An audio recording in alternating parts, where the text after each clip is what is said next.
O machismo da mitologia grega é, bom, ele tem um motivo para existir, né?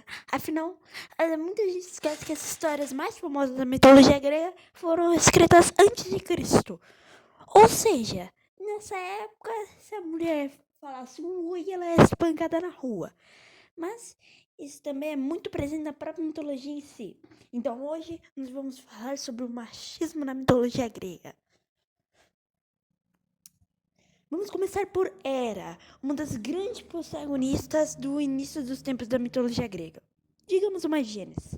Para quem não sabe, Hera era esposa de Urano e com ele teve dos dois titãs. Porém, bravinha com seu marido, ela arquitetou um plano com um dos seus filhos para destronar do trono. Os motivos que levaram a ela a fazer isso, bem, não importa. O que importa é que ela foi traída pelo seu filho. E depois disso, ela prometeu que ia se vingar dele. E como ela vai se vingar dele? Usando um dos seus netos, filho do mesmo filho traidor, para tirar ele do trono de novo. E depois disso ficou tudo bem, né? Não. Ela fez um. Ela fez um. Ela gerou o tifão para tentar acabar com esse outro filho. Bom, vocês entenderam o meu ponto, né? Apesar de Gaia ser praticamente a protagonista e responsável por todos os grandes fatos da mitologia grega acontecerem, ela não fez nada sem que nenhum homem tivesse por trás. Seja seu marido, filho, neto, bisneto e o próprio filho monstro que ela tinha. Mas, voltando pra agora, nós temos uma outra personagem, Medusa. Bom, apesar da história da mitologia grega ela ser retratada como um monstro, na grego-romana, mas pro mito romano, ela é considerada como uma mulher linda que foi abusada por um deus chamado Poseidon, filho de Zeus, e acabou tendo um destino trágico. O ponto é que ela não fez nada e ela foi abusada, nada assim, nada, e mesmo assim ela foi considerada culpada. O que mostra que eles não tinham muita, digamos, como eu posso dizer?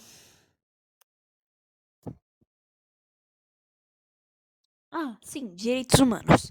Mas os maiores casos de realmente a maior absurdo da mitologia grega foi com Pandora. Porque a prova de machismo já tá bem. Porque teoricamente os humanos seriam apenas homens. Eles seriam imortais, eles viveriam na fase ouro da humanidade, eles não precisariam de reprodução. Ou seja, o único papel da mulher no machismo seria totalmente inútil. Praticamente eles viveriam num paraíso antes das criação da mulher. E a mulher foi usada como um objetivo de destruir a humanidade e de uma punição. São por Zeus. Porque ele é um babaca de ego inflado. E por isso, inclusive, tem a caixa de Pandora, que seria mais ou menos como uma metáfora à parte da mulher, se é que vocês me entendem.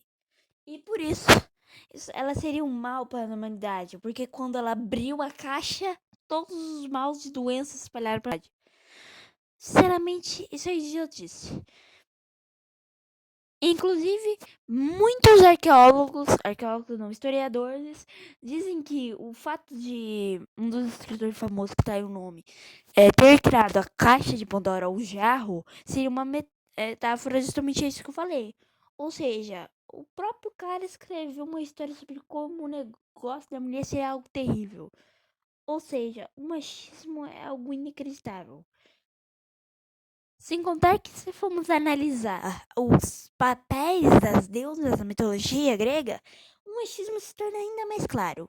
Por exemplo, apesar da mitologia grega ter sido bem, digamos, igual no quesito de números, não é tão igual no quesito de funções dos deuses.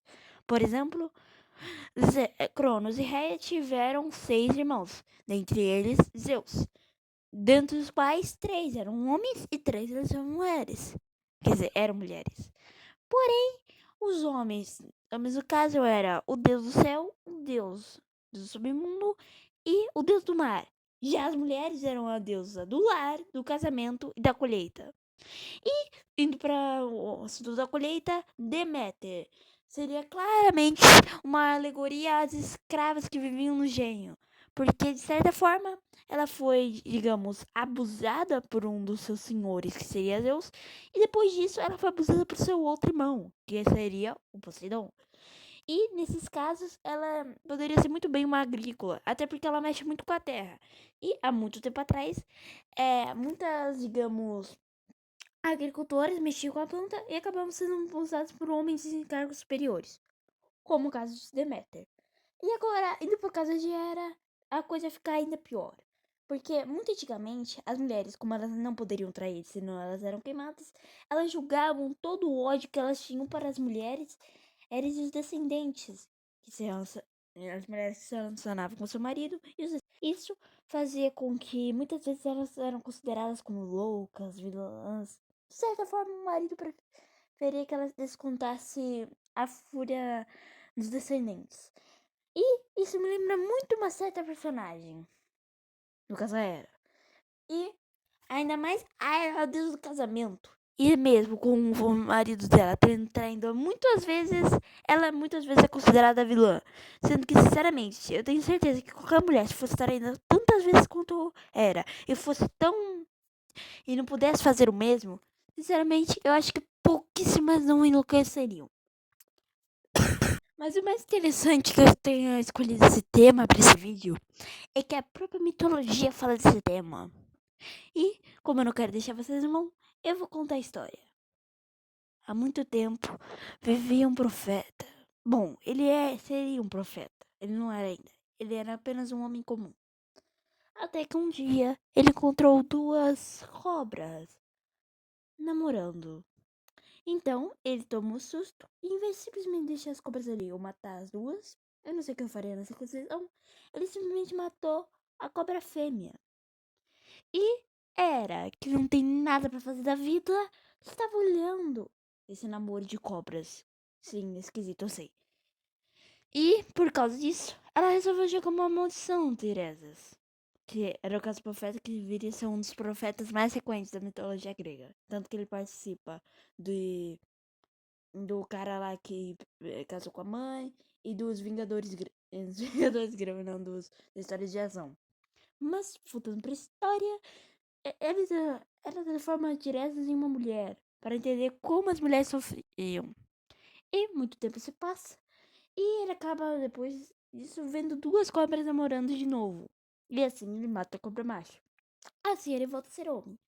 Porém, um dia, Zeus e Hera estavam discutindo por algum acaso quem sentia mais prazer, um homem ou uma mulher.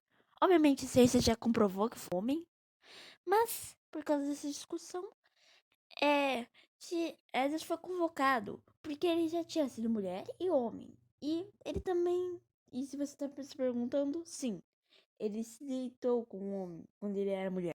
Essa frase ficou muito esquisita. Mas voltando para essa história, mesmo tendo sofrido ser uma mulher, ele ainda disse que as mulheres sentiam mais prazer. E Hera, que ficou extremamente aborrecida por causa disso, disse que ele não tinha aprendido a lição. Então, fez ele ficar cego. E depois disso, ela foi embora. Porém, Zeus, que sentiu dó dele, resolveu lhe dar o dom da clarividência. Ou seja, ele podia fazer previsões. E essa história mostra realmente como o machismo é algo inacreditável. Mas uma coisa muito curiosa. Eu não sei como esse se viu. Mas vamos fazer uma piada. O que faz com que. O que você pode dar para Zeus para que ele faça qualquer coisa que você deseje? Uma mulher.